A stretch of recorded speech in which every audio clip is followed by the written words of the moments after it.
दोस्तों, काफ़ी दिनों से लगातार मैं वीडियोस डालता आ रहा हूँ अलैमत बाईपार्टाइट सेटलमेंट के बारे में, उसके बाद रेजिडुअल इश्यूज़ के बारे में, उसके बाद जो कमेंट्स आए थे कि हमारी कम्यूटेशन के बारे में कुछ पता नहीं चल रहा है। तो कम्यूटेशन पर मैंने वीडियो बनाई है, काफ़ी अच्छा रिस्पॉन्स मिला है। तो उसके बाद और भी आ रहे हैं इशू हमारे। 1186 वाले को क्या मिलेगा, 1117 वाले को क्या मिलेगा, स्टैग्नेशन इंक्रीमेंट का क्या बना, पीटीएस एम्प्लॉइज़ का क्या बना, कंट्रेक्चुअल एम्प्लॉइज़ का क्या बना, ऐसे ही बातें चलती आ रही हैं। और दूसरे उसमें कमेंट्स थे कि जो एसबीआई के स्टाफ की ड्यूटीज़ बढ़ाई गई हैं, सारे बैंक्स में बढ़ाई गई हैं।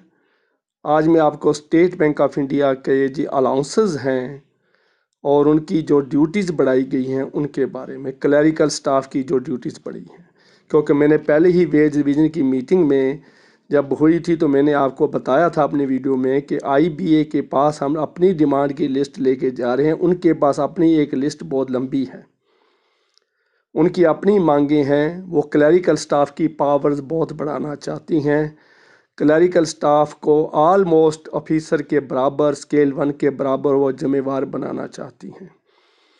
तो उसके लिए उन्होंने जो जो चेंजेस आई हैं एसबीआई मैनेजमेंट के साथ, यूनियन ने जो किया है, और वो सर्कुलर में बीपीएस के एग्रीमेंट में क्या लिखा है, जगह जगह पर लिखा है अदर देन एसबीआई। ये अलाउंस इतना मिलेगा, रेक्टो में लिखा है अदर देन एसबीआई। इसका मतलब ये है कि स्टेट बैंक ऑफ इंडिया के स्टाफ के अलाउंसेस भी उससे ज़्यादा हैं और ड्यूटीज़ भी उससे ज़्यादा हैं। और स्टेट बैंक ऑफ इंडिया आपको पता है सबसे ज़्यादा रश खींचने वाला है, सबसे ज़्यादा भीड़ भड़क्का धक्का मुक्की, जितना कचरा स्टेट बैंक ऑफ इंडिया में भरा पड़ा है कहीं नहीं है। ओबीसी हुआ करता था, ओबीसी और स्टेट बैंक ऑफ इंडिया की ब्रांच हमने इकट्ठी देखी है। ओबीसी के बाहर 4 स्कूटर खड़े हैं और एसबीआई के बाहर इतना रश है कि गाड़ी खड़ी कर दी, स्कूटर खड़ा कर दिया तो फिर निकालना मुश्किल है। कस्टमर बाहर आके रोता कि अंदर इतना टाइम नहीं लगा, जो उससे दोगुना स्कूटर निकालने में टाइम लग गया। तो रश बहुत हो जाता है, भीड़ भड़क्का है, कचरा है, हर तरह का काम एसबीआई कर रहा है। गवर्नमेंट का बिजनेस वही है, सेल टैक्स वही है, सर्विस टैक्स वही है, एक्साइज ड्यूटी वही है। उसके बाद स्कूलों के कॉलेजों की फीसें भी वहीं भरी जाती हैं, फार्म भी वही सेल कर रहा है। स्टेट बैंक ऑफ इंडिया कोई ऐसी चीज़ नहीं जिसका फार्म नहीं बेचता। हुड्डा के प्लाट, फुड्डा के प्लाट, एम्स के फार्म, मेडिकल एडमिशन के फार्म, मेडिकल कोचिंग के फार्म, सभी तरह के टेस्ट, सीबीएसई के टेस्ट, सभी तरह की फीस वगैरह वहीं भरी जाती हैं। तो बहुत तरह का आर्मी सारी वहीं पर है, सारी आर्मी के अकाउंट, उनके regimental account, contingency account SBI के पास हैं। तो पेंशनर्स भी सबसे ज़्यादा एसबीआई के पास हैं। तो सभी तरह की लोन स्कीम्स शुरू करने वाला एसबीआई ही होता है। तो वो बहुत कचरा है, बहुत भरा पड़ा है, बहुत रश है, बहुत भीड़ भड़क्का है, और बहुत स्टाफ बहुत कम हो गया। अब वीआरएस डेफर कर दी गई है, नहीं तो इस बैंक को संभालना मुश्किल हो जाता है। तो आज मैं आपको बताऊंगा कि उनकी क्या क्या ड्यूटीज़ बढ़ी हैं क्लरिकल स्टाफ की, क्योंकि स्टेट बैंक ऑफ इंडिया में जो हॉरिजेंटल प्रमोशंस बहुत हैं क्लरिकल स्टाफ में। बाकी बैंक्स में 3 हैं, कंप्यूटर ऑपरेटर है, कोई और असिस्टेंट बन जाता है, सीनियर असिस्टेंट बन जाता है, लेकिन यहाँ पर ऐसा है कि कंप्यूटर ऑपरेटर है, सीनियर असिस्टेंट है, junior associate, senior associate, chief associate, कई पोस्टें हैं और उनके कई अलाउंसेस हैं। और उसको बढ़ाया गया है, नॉमिनली बढ़ाया गया है, थोड़ा थोड़ा बढ़ा दिया गया है। तो आज मैं सभी के अलाउंसेस टच करूँगा। Clerical staff, subordinate staff, cook, fitter, welder, धोबी, नाई, इलेक्ट्रीशियन, ड्राफ्टमैन, मशीन मैन, सभी के, माली, जितने भी घर में जो कुक बैठे हैं, कोठियों में कपड़े प्रेस करने वाले जो प्रेस मैन जिसको कहते हैं, इलेक्ट्रीशियन है, ड्राफ्टमैन है, किसी को भी हम सभी के अलाउंसेस के बारे में आज आपको बताएंगे। तो आज चलो वीडियो शुरू करते हैं। सबसे पहले मैं ड्यूटीज़ बता देता हूँ क्योंकि ड्यूटीज़ बहुत बढ़ गई हैं, बहुत सिचुएशन है। अब क्लरिकल को असिस्ट करने के लिए बोला गया है। एक लाइन उन्होंने और भी डाली है, to carry out the order of the superiors. अब ये नहीं कि जो एग्रीमेंट में लिखा वो क्लरिकल की ड्यूटी है, उसके बाद भी branch manager he can issue office order, कि आपने ये ड्यूटी करनी है। आज ये यूनिवर्सिटी के वाइस चांसलर को मिल के आना है, उनके सारे स्टाफ के अकाउंट हमारे पास लेने हैं, उनकी सैलरी अकाउंट लेना है, उनकी लोन हाउस लोन करने हैं, कार लोन सेंक्शन करने हैं। तो clerical staff will have to go. तो सभी जगह पर मार्केटिंग के लिए, जो ऑपरेशन के लिए, सभी तरह के काम के लिए बाज़ार में जो इंसेंटिव्स दिए जाएंगे उनको दिए जाएंगे, वो अलग हैं। लेकिन जो अलाउंसेस इसमें बताए गए हैं वो मैं आपको बताता हूँ। तो देखिए उसमें क्या है, पहले हम ड्यूटी से शुरू करते हैं। ड्यूटी कौन कौन सी ड्यूटी बढ़ गई है उनकी। अब चलते हैं, यहाँ मैं आपको दिखाता जा रहा हूँ वीडियो को पास करके, फिर मैं बाद में अलाउंसेस भी बताऊँगा। Additional duties and responsibilities of the clerical staff. ये देखिए आपको पता ही है, सेटलमेंट डेटेड 26/11/2020 को जो साइन हुआ है उसके मुताबिक हम चलते हैं। क्लरिकल एम्प्लॉइज़ की ड्यूटीज़ क्या हैं। सबसे पहले उन्होंने लिखा है marketing and tele calling for business development and NPA recovery. NPA एक बहुत सिरदर्दी बन गया है बैंकों के लिए, और ऑफिसर्स सारा हफ्ता काम करते हैं, सैटरडे संडे को रिकवरी के लिए गांव में चले जाते हैं, शहर में चले जाते हैं, फील्ड में रिकवरी के लिए निकल जाते हैं। तो सारा साल उनका ऐसे बर्बाद जाता है और एनपीए की रिकवरी फिर भी पूरी नहीं होती है। तो इसलिए बार बार वो टेलीफोन भी करते हैं। अब तो सुप्रीम कोर्ट ने मना भी कर दिया है कि नोटिस नहीं भेजना है, लीगल नोटिस नहीं भेजना है, कोर्सिव मेथड यूज़ नहीं करना है। तो जब तक ये चल रहा है वो तब तक तो आराम है। लेकिन मार्केटिंग एंड टेली कॉलिंग, जितने भी एनपीए हैं जो डिफ़ॉल्टर हैं उन सभी को लिस्ट बनाकर clerical staff will have to call the defaulters. तो वो उनको उनकी फ्यूरी उनको फेस करनी पड़ेगी, उनकी लिस्ट बना के। तो उनके टेलीफोन करने के बाद किस किस डिफ़ॉल्टर ने से रिकवरी हुई वो डाटा भी कलेक्ट करके मैनेजमेंट को देना पड़ेगा। Verification of LTI RTI of the illiterate customer. अनपढ़ आदमी अंगूठा लगाता है, लेडीज़ आरटीआई लगाती हैं, जेंट्स एलटीआई लगाते हैं। पहले ये काम कैश ऑफिसर का था। वर्नैकुलर लैंग्वेज में साइन आते थे, उर्दू में, फारसी में, कोई तमिल में, तेलुगु में किसी ने साइन कर दिए तो वो कैश ऑफिसर उसको अटेस्ट करता था।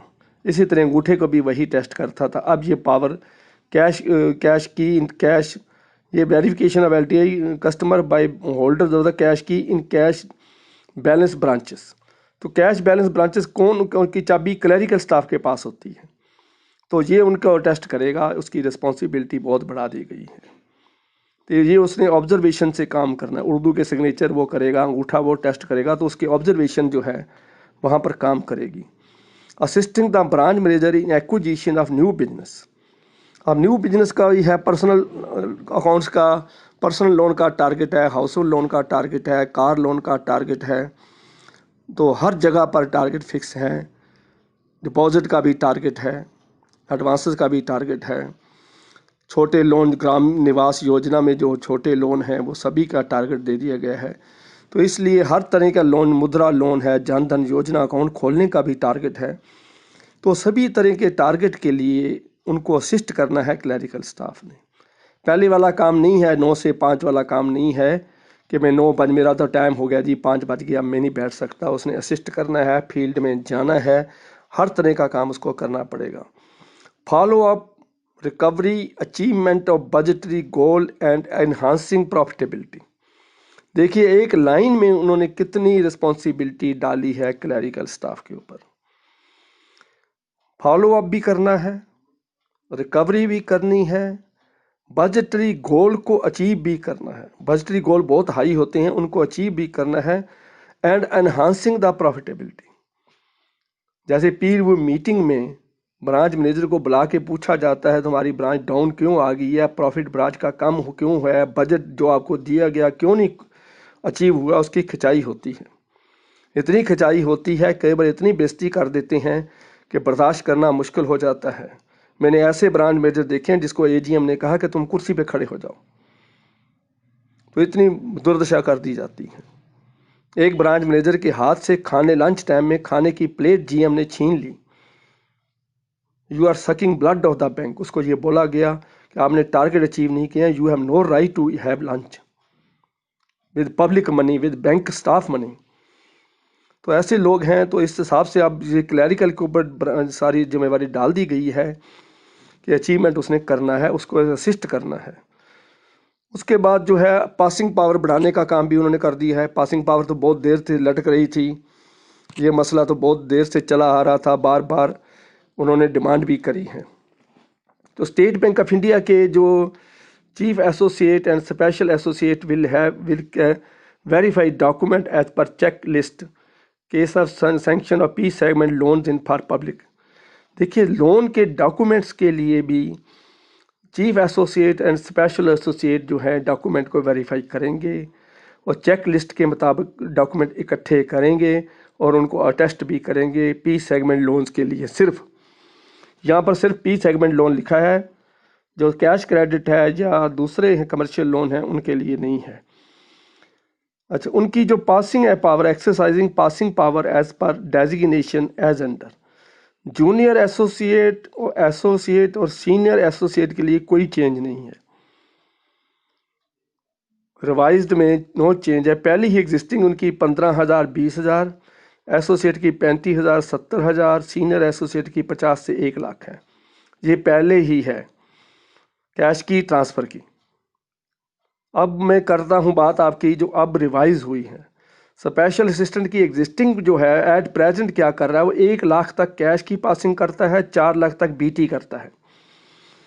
चीफ एसोसिएट 2 लाख तक कैश की करता है, 5 लाख तक बीटी करता है। अब इसको बढ़ाकर 2 लाख की कैश पावर से 6 लाख कर दिया गया है, बीटी 6 लाख कर दी गई है।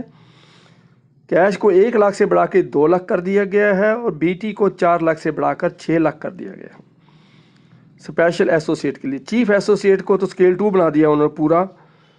देखिए, पहले 2 लाख कैश करता था, अब 4 लाख कर दी, डबल कर दी गई है। पहले 5 लाख अबाउट बीटी करता था, अब 10 लाख कर दी गई है।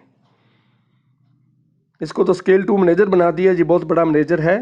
10 लाख की पासिंग बैंक ट्रांसफ़र करेगा और 4 लाख तक कैश करेगा, तो 80% ब्रांच का जो काम है 80% जो है चीफ एसोसिएट के पास आ जाएगा, क्योंकि maximum cash transaction 3 lakh 2 lakh 2.5 lakh 4 lakh इतने तक होती हैं और बैंक ट्रांसफ़र 10 लाख के बीच में होती है।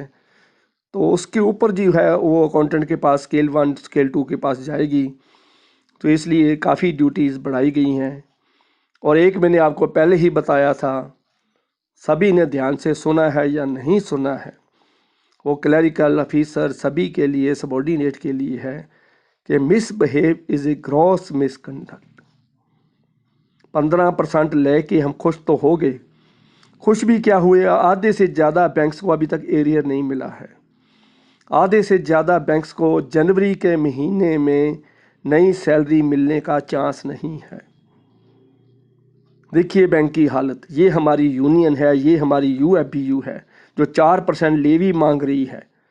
प्रॉपर्टी डीलर सौदा करता है, सारी उम्र की जिम्मेवारी होती है, वो 2% 1% कमीशन लेता है। ये सौदा करने की 4% कमीशन मांग रहे हैं कि हमने बहुत अच्छी डील करी, हमने बहुत अच्छा सौदा करा है, 3 साल में आपका प्लाट बेच दिया। तो हाँ, अभी तक मिली ही नहीं है। लेवी का सर्कुलर ब्रांचेज में आई को 2-2 महीने हो चुके हैं, लेवी दे दो, लेवी दे दो, लेवी दे दो, लेवी दे दो। कोरोना का इंजेक्शन लगाने के लिए स्टाफ को आप नरेंद्र मोदी को लेटर लिख रहे हो। कल ही मैंने वीडियो डाली है, गवर्नमेंट ऑफ प्राइम मिनिस्टर से जो पैसे मांग रहे हो कि हमारे स्टाफ को फ्री इंजेक्शन लगाया जाए और हमारे स्टाफ को फ्रंट लाइन प्रायोरिटी दी जाए। क्यों नहीं ऐसा करते कि आपने करोड़ों अरबों रुपए का फंड आपके पास पड़ा है, उसमें से पैसे निकाल के इंजेक्शन खरीद के बैंक स्टाफ को सबसे पहले, हेल्थ वर्कर से पहले इंजेक्शन लगना चाहिए। क्यों नहीं लग सकता? आप ही कंपनी के साथ सौदा करो कि हमारे को 10 लाख इंजेक्शन चाहिए, तो बहुत चीपर रेट से, गवर्नमेंट से भी चीपर रेट पर आपको इंजेक्शन मिल जाएगा। 2 इंजेक्शन अप्रूव हो चुके हैं गवर्नमेंट ऑफ इंडिया की तरफ से, दोनों में से किसी भी एक इंजेक्शन को स्टाफ को पहले लगाया जाए। क्या हम इतनी भी सर्विस नहीं दे सकते? 200 रुपये महीना चंदा लेते हो, एनुअल सब्सक्रिप्शन लेते हो, लेवी लेते हो, करोड़ों रुपए का फंड पड़ा, उसका करोड़ों रुपए का इंटरेस्ट आ रहा है, तो बहुत दुख की बात है।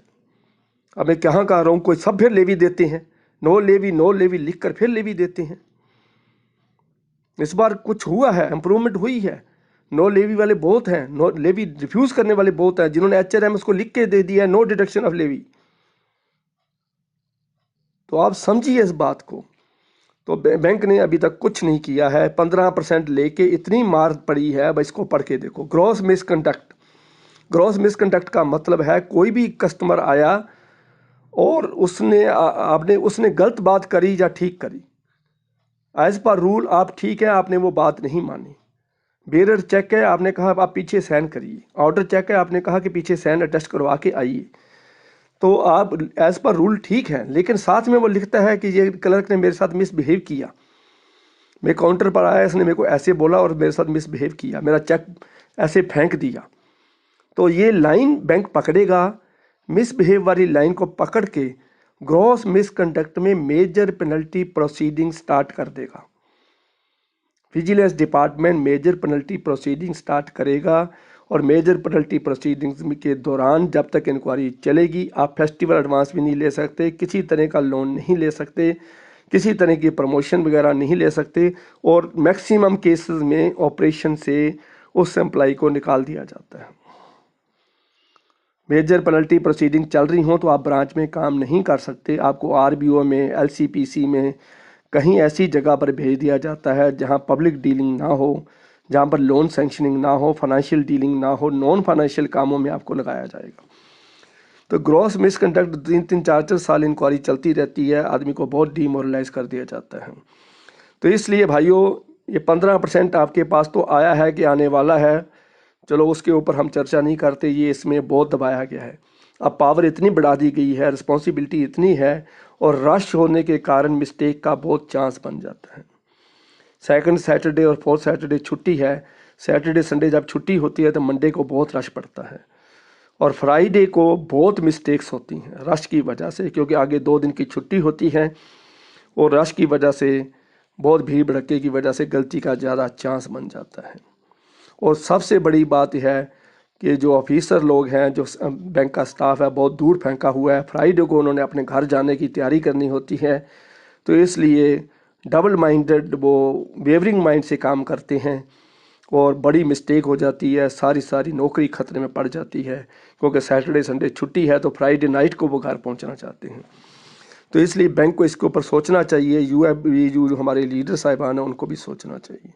सबॉर्डिनेट एम्प्लॉइज़ का भी देखो क्या है, हम तो क्लैरिकल की बात कर रहे थे पावर की, अब सबॉर्डिनेट स्टाफ का भी देखिए। Marketing and telecalling for business development, NPA recovery. चपड़ासी ने, मैसेंजर ने, हेड मैसेंजर ने कभी सपने में भी सोचा नहीं होगा कि एनपीए रिकवरी मैसेंजर की जिम्मेवारी है। बिजनेस डेवलपमेंट करना, टेलीफोन करके बारोवर को ये कहना तुम्हारे पैसे टूटे हुए हैं, 3 महीने से तुम्हारी किस्त नहीं आई, तुम क्या कर रहे हो, पैसा क्यों जमा नहीं करवा रहे, क्या हालत है, हम आपको लीगल नोटिस करेंगे, आपका कोर्ट में केस ले जाएंगे।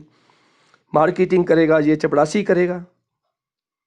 तो आप ये देखिए भाइयों, जो सच्चाई है वो जो लिखती है, मैं आपको वीडियो में दिखा रहा हूँ, वो सामने आपके पड़ा है। तो क्या है उसके अंदर, क्या हालात है, आपके सामने सारा सीन है। तो अब हम आगे चलते हैं, अब आपके अलाउंसेस के बारे में। तो चलो, मैं आपको अभी, इस वीडियो लंबी होती जा रही है तो इसलिए मैं आपको अलाउंसेस अगली वीडियो में बताऊंगा कि आपके क्या क्या अलाउंसेस बढ़े हैं। आज जिम्मेवारी, रिस्पॉन्सिबिलिटीज़, ड्यूटीज़ बढ़ा दी गई हैं, इसको भी देखो, बहुत ड्यूटीज़ हैं, ये लिस्ट बहुत लंबी है। टेली मार्केटिंग में बहुत कुछ आ जाता है, मार्केटिंग में बहुत कुछ आता है, टेली कॉलिंग में बहुत कुछ आता है। मार्केटिंग में सुबह फील्ड में भेजा जा सकता है, आपको रात शाम तक, दोपहर तक फील्ड में रखा जा सकता है। जाओ जी फलानी दुकान पे जाओ, फलाना बिजनेसमैन के पास, फलानी फैक्ट्री में जाओ, फलानी कंपनी में जाके बिजनेस लेके आओ, उनके अकाउंट यहाँ खोलो, उनके अकाउंट दूसरे बैंक में है वो बंद करवा के अपने बैंक में लेके आओ।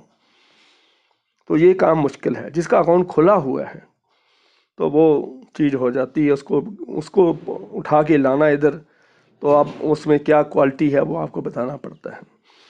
तो ये सबॉर्डिनेट स्टाफ की, क्लरिकल स्टाफ की ड्यूटीज़ को बढ़ाया गया है।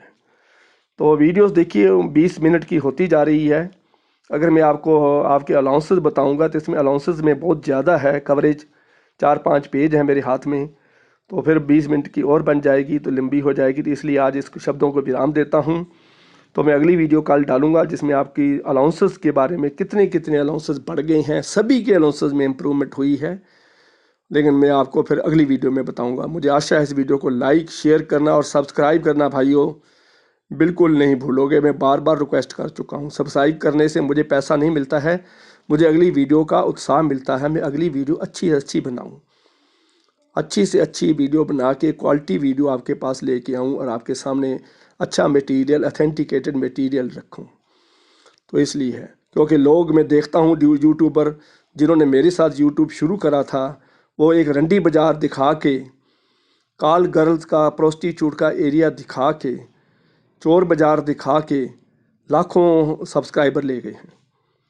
दिल्ली का जीबी रोड गंदा धंधा कहाँ हो रहा है, कैसे होता है, बाहर जेब के कमीज के ऊपर कैमरा लगा के बाहर से घूमते हैं और उसकी बाज़ार की वीडियो दिखा देते हैं। उनके 12 लाख सब्सक्राइबर हैं।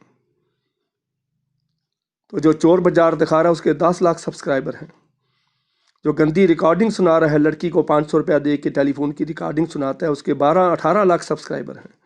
तो जो बैंकिंग के ऊपर क्लीन चैनल बना के बचा रहा है, जो आपको डाटा दे के, रिजर्व बैंक का डाटा, मिनिस्ट्री ऑफ फाइनेंस का फिगर्स दे के बताता है, उसके 1 लाख सब्सक्राइबर अभी तक नहीं हुए हैं।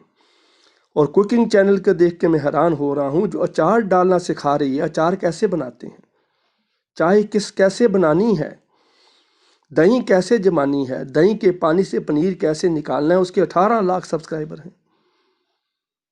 अब मुझे शर्म आती है, ये बैंक 10 लाख बैंकर है और उनकी फैमिली में 4 मेंबर हैं, तो 40 लाख की फौज बन गई है। तो क्या हमारी वीडियो नहीं देखते हो? जो हमारा डाटा आपको पसंद नहीं आ रहा, जो मेरी वीडियो आपको पसंद नहीं आ रही है, मेरी आवाज़ अच्छी नहीं लग रही है, तो आप लिखिए। नहीं है तो आप सब्सक्राइब करिए, अपने दोस्तों और मित्रों से सब्सक्राइब करवाइए। तो मुझे आशा है मेरी बात आप मान जाओगे। Thank you very much.